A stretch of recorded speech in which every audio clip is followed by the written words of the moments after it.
Bitcoin isn't just a monetary hedge. And as a matter of fact, gold isn't just a monetary hedge. Gold used to be money, but today most people don't use gold as a monetary hedge. Today we use stocks. We use Tesla, Apple, Google.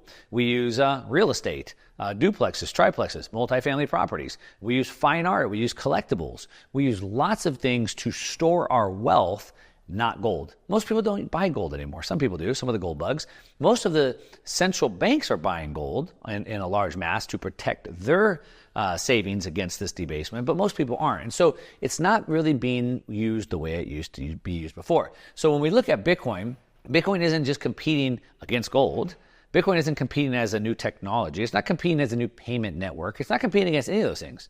What Bitcoin is really competing against is value itself, store value assets. So instead of just looking at gold, we want to look at all of the assets that people use to store their value, store their wealth. And so we can look at this chart. So for example, what we can see is gold sits here about $16 trillion.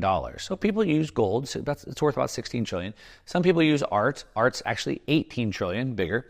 Some people use cars and collectibles, about 6 trillion.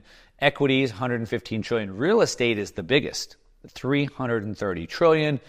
Bonds, 300 trillion, and money. Some people still save money. I save money, 120 trillion.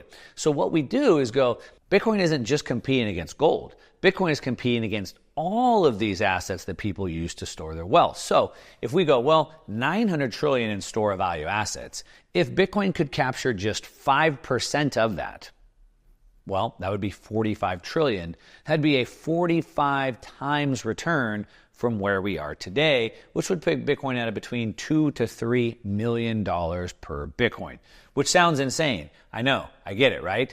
But let's just take a look at this. Now, what if it doesn't get that much? Here's a chart I used in another video. This is going out to 2045.